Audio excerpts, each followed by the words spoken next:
આકાશવાણી સમાચાર બકુલા પરમાર વાંચે છે. સૌપ્રથમ મુખ્ય સમાચાર. ડોનાલ્ડ ટ્રમ્પ આજે અમેરિકાના 47મા પ્રમુખ તરીકે શપથ ગ્રહણ કરશે. વિદેશમંત્રી ડોક્ટર એસ જયશંકરે વોશિંગ્ટનમાં જાપાન અને ઓસ્ટ્રેલિયાના વિદેશમંત્રી સાથે મુલાકાત કરી. પ્રયાગરાજમાં ચાલી રહેલા મહાકુંભ ખાતે ભક્તોને સ્વચ્છ અને આરોગ્યપ્રદ ખોરાકની ઉપલબ્ધિ સુનિશ્ચિત કરવા પગલાં લેવાયા. વિશ્વ આર્થિક મંચ WEFની 55મી વાર્ષિક બેઠક આજથી સ્વિટ્ઝરલેન્ડના દાવોસમાં શરૂ થશે. અને અખિલ ભારતીય પીઠાસીન અધિકારીઓના સંમેલનનું 85મું સત્ર આજથી બિહારના પટનામાં શરૂ થશે. સમાચાર વિગતવાર. ડોનાલ્ડ ટ્રમ્પ આજે અમેરિકાના 47મા રાષ્ટ્રપ્રમુખ તરીકે અને JD વાન્સ ઉપરાષ્ટ્રપતિ તરીકે શપથ લેશે. વોશિંગ્ટન ડીસીમાં મુખ્ય ન્યાયમૂર્તિ જ્હોન રોબર્ટ્સની ઉપસ્થિતિમાં શપથગ્રહણ સમારોહ યોજાશે. આ સમારોહ ભારતીય સમય મુજબ રાત્રે 8:30 વાગે શરૂ થશે. સત્તા હસ્તાંતરણના ભાગરૂપે શ્રી ટ્રમ્પ તેમનું ઉદ્ઘાટન ભાષણ આપશે. તેમણે શપથગ્રહણ પહેલા ગઈકાલે વોશિંગ્ટન ડીસીમાં સમર્થકોને સંબોધિત કર્યા હતા. વિદેશમંત્રી ડોક્ટર એસ જયશંકર સમારોહમાં ભારતનું પ્રતિનિધિત્વ કરશે. આ સમારોહમાં અનેક દેશોના વડાઓ ઉપસ્થિત રહેશે. આ ઉપરાંત ટોચના ઉદ્યોગપતિઓને આમંત્રણ આપવામાં આવ્યું છે, જેમાં રિલાયન્સ ઇન્ડસ્ટ્રીઝના મુકેશ અંબાણી અને નીતા અંબાણી, ટેસ્લાના ઇલોન મસ્ક, એમેઝોનના જેફ બેઝોસ, મેટાના માર્ક ઝકરબર્ગ, એપલના ટીમ કુક અને ઓપન AIના સેમ ઓલ્ટમેનનો સમાવેશ થાય છે. વિદેશમંત્રી ડોક્ટર એસ જયશંકરે આજે વોશિંગ્ટન ડીસીમાં જાપાનના વિદેશમંત્રી તાકેશી ઇવાયા સાથે મુલાકાત કરી હતી. સોશિયલ મીડિયાના માધ્યમથી શ્રી જયશંકરે જણાવ્યું હતું કે તેમણે ક્વાડ સંબંધિત દ્વિપક્ષીય સહયોગ અને વિકાસમાં પ્રગતિ અંગે જાપાનના વિદેશમંત્રી સાથે ચર્ચા કરી હતી. ડોક્ટર જયશંકરે ઓસ્ટ્રેલિયાના વિદેશમંત્રી પેની વોંગ સાથે પણ મુલાકાત કરી હતી. Food safety and standard authority of India FSSAIએ પ્રયાગરાજમાં ચાલી રહેલા મહાકુંભ 2025 ખાતે ભક્તોને સ્વચ્છ અને આરોગ્યપ્રદ ખોરાકની ઉપલબ્ધિ સુનિશ્ચિત કરવા મોટા પાયે પગલાં લીધા છે. FSSAIએ ફૂડ સેફ્ટી ઓન વ્હીલ્સ તથા જાગૃતિ ઝુંબેશ દ્વારા મહાકુંભ મેળામાં અન્ન સલામતી સુનિશ્ચિત કરી રહી છે. પ્રસ્તુત છે અમારા પ્રતિનિધિનો અહેવાલ. FSSAI ने उत्तर प्रदेश सरकार के सहयोग से मेला क्षेत्र के विभिन्न सेक्टर में खाद्य विश्लेषकों सहित 10 मोबाइल खाद्य परीक्षण प्रयोगशालाएं तैनात की हैं। ये खाद्य परीक्षण प्रयोगशालाएं मिलावटी और खराब होने वाली खाद्य पदार्थों की मौके पर ही जांच कर रही हैं। साथ ही खाद्य व्यापार संचालकों, स्ट्रीट फूड विक्रेताओं और आम जनता को जागरूक भी किया जा रहा है। मेले के प्रत्येक सेक्टर में खाद्य सुरक्षा अधिकारी तैनात हैं, जो स्वच्छता और सुरक्षा मानकों की नियमित निगरानी करते हैं। आनंद कुमार, आकाशवाणी समाचार, महाकुंभ नगर, प्रयागराज.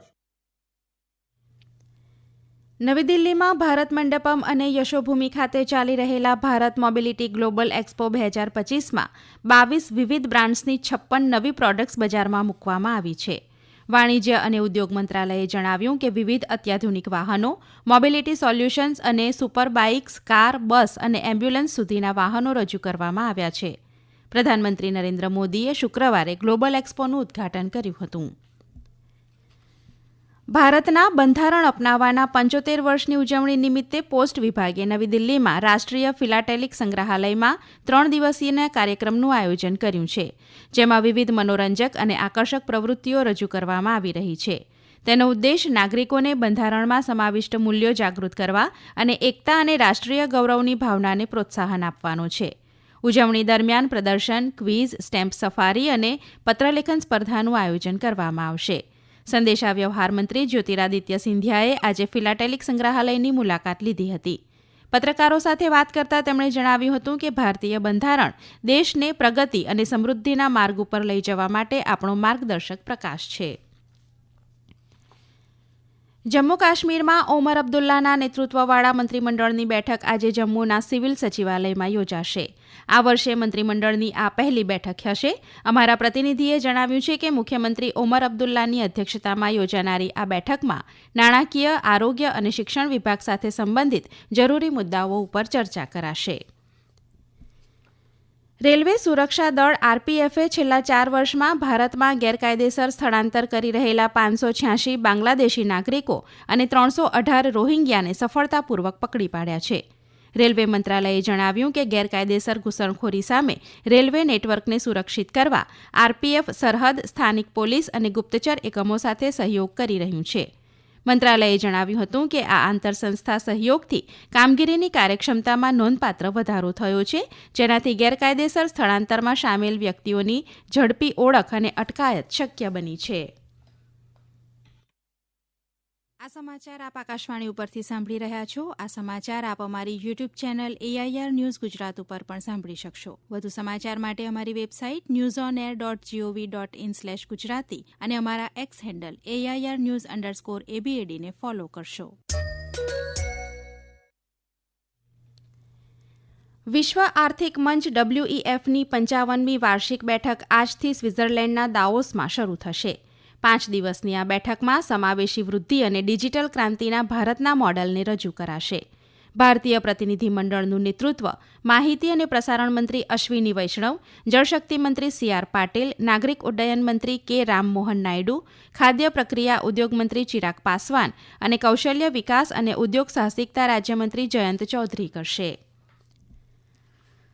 અખિલ ભારતીય પીઠાસીન અધિકારીઓના સંમેલનનું 85મું સત્ર આજથી બિહારના પટનામાં શરૂ થશે. લોકસભા અધ્યક્ષ ઓમ બિરલા 2 દિવસના આ સંમેલનનું ઉદ્ઘાટન કરશે. લોકસભા, રાજ્યસભા અને રાજ્યોના વિધાનમંડળના પીઠાસીન અધિકારીઓ બંધારણની 75મી વર્ષગાંઠ, બંધારણીય મૂલ્યોને સુદૃઢ બનાવવા સંસદ અને રાજ્ય વિધાનસભાઓનું યોગદાન આ વિષય ઉપર ચર્ચા કરશે. અમારા પ્રતિનિધિના અહેવાલ મુજબ બિહાર ત્રીજી વખત સંમેલનનું આયોજન કરી રહ્યું છે. આ પ્રસંગે લોકસભાના અધ્યક્ષ Om Birla practice and procedure of parliament પુસ્તકની 8મી આવૃત્તિનું વિમોચન કરશે. તેઓ ડિજિટલ બિહાર વિધાનસભા માટે રાષ્ટ્રીય વિધાન એપ્લિકેશન એટલે કે નેવા શરૂ કરવા માટેના નેવા સેવા કેન્દ્રનું પણ ઉદ્ઘાટન કરશે. આ કાર્યક્રમમાં રાજ્યસભાના ઉપાધ્યક્ષ હરિવંશ અને અન્ય મહાનુભાવો ઉપસ્થિત રહેશે. બિહારના રાજ્યપાલ આરિફ મોહમ્મદ ખાન આવતીકાલે સંમેલનના સમાપન સત્રમાં સંબોધન કરશે. હમાસ દ્વારા 7મી ઓક્ટોબર 2023થી બંધક બનાવાયેલી 3 ઇઝરાયેલી મહિલાઓને ગાઝામાં નવા યુદ્ધવિરામ કરારના ભાગરૂપે મુક્ત કરવામાં આવી છે. આ મહિલાઓને લગભગ 16 મહિના કેદમાં રહ્યા બાદ રેડક્રોસ દ્વારા ઇઝરાયેલી અધિકારીઓને સોંપવામાં આવી હતી. તબીબી તપાસ બાદ આ મહિલાઓને તેમના પરિવારોને સોંપવામાં આવી હતી. યુદ્ધવિરામ કરાર હેઠળ મુક્ત થનારા 33 ઇઝરાયેલી બંધકોમાંથી તેઓ પ્રથમ છે, જેમાં 90 પેલેસ્ટિનિયન કેદીઓની મુક્તિઓનો પણ સમાવેશ થાય છે. ઇઝરાયેલના પ્રધાનમંત્રી બેન્જામિન નેતન્યાહુએ આ કાર્યની પ્રશંસા કરતા તેમનું સૈન્ય કોઈપણ યુદ્ધવિરામ ઉલ્લંઘનનો જવાબ આપવા માટે તૈયાર હોવાનું કહ્યું હતું. ઉલ્લેખનીય છે કે ઇઝરાયેલ અને હમાસ વચ્ચે યુદ્ધવિરામ અને બંધકોની મુક્તિની શરૂઆત થઈ છે, જે આગામી 6 અઠવાડિયા સુધી ચાલુ રહેશે. સંયુક્ત આરબ અમીરાત UAEએ ઓપરેશન ચીવરલસ નાઇટ 3 અંતર્ગત 200 ટનથી વધુ જીવન જરૂરી ચીજવસ્તુઓ ભરેલી 20 ટ્રક ગાઝામાં મોકલી છે. રાષ્ટ્રપતિ શેખ મોહમ્મદ બિન ઝાયેદ અલ નાહયાનના નિર્દેશો હેઠળ શરૂ કરાયેલી આ કામગીરી માનવતાવાદી યુદ્ધ વિરામ સાથે સુસંગત છે, જેનાથી આ પ્રદેશમાં રાહત પ્રયાસોને વેગ મળ્યો છે. સહાય સામગ્રીમાં ખાદ્ય પુરવઠો, શિયાળા માટેના કપડાં અને મૂળભૂત જરૂરિયાતોનો સામાન છે. UAEએ અગાઉ આશરે 29,784 ટન માનવતાવાદી સહાય ગાઝામાં પહોંચાડી છે. UAEએ ઇન્ફ્રાસ્ટ્રક્ચર પ્રોજેક્ટમાં પણ રોકાણ કર્યું છે, જેમાં ઇજિપ્તના રફાહમાં 2 મિલિયન ગેલનની દૈનિક ઉત્પાદન ક્ષમતાવાળા ડિસેલિનેશન પ્લાન્ટના નિર્માણનો પણ સમાવેશ થાય છે. નેધરલેન્ડમાં રમાઈ રહેલી ટાટા સ્ટીલ શતરંજ ટૂર્નામેન્ટના ત્રીજા રાઉન્ડમાં આજે ભારતના ડી ગુકેશનો મુકાબલો અમેરિકાના વિશ્વ નંબર 2 ખેલાડી ફેબિયાનો કારુઆના સામે થશે. અન્ય મેચોમાં વિશ્વના નંબર 4 અર્જુન એરિગાઈસીનો મુકાબલો આર પ્રજ્ઞાનંદા સામે થશે, જ્યારે અન્ય ભારતીય ખેલાડી લિયોન લ્યુક મેન્ડેકાનો મુકાબલો પેન્ટાલા હરિકૃષ્ણ સામે થશે. અંતમાં મુખ્ય સમાચાર ફરી એકવાર. ડોનાલ્ડ ટ્રમ્પ આજે અમેરિકાના 47મા પ્રમુખ તરીકે શપથ ગ્રહણ કરશે. વિદેશમંત્રી ડોક્ટર S જયશંકરે વોશિંગ્ટનમાં જાપાન અને ઓસ્ટ્રેલિયાના વિદેશમંત્રી સાથે મુલાકાત કરી. પ્રયાગરાજમાં ચાલી રહેલા મહાકુંભ ખાતે ભક્તોને સ્વચ્છ અને આરોગ્યપ્રદ ખોરાકની ઉપલબ્ધિ સુનિશ્ચિત કરવા પગલાં લેવાયા. વિશ્વ આર્થિક મંચ WEFની 55મી વાર્ષિક બેઠક આજથી સ્વિટ્ઝરલેન્ડના દાવોસમાં શરૂ થશે. અને અખિલ ભારતીય પીઠાસીન અધિકારીઓના સંમેલનનું 85મું સત્ર આજથી બિહારના પટનામાં શરૂ થશે. આકાશવાણી ઉપરથી સમાચાર પૂરા થયા.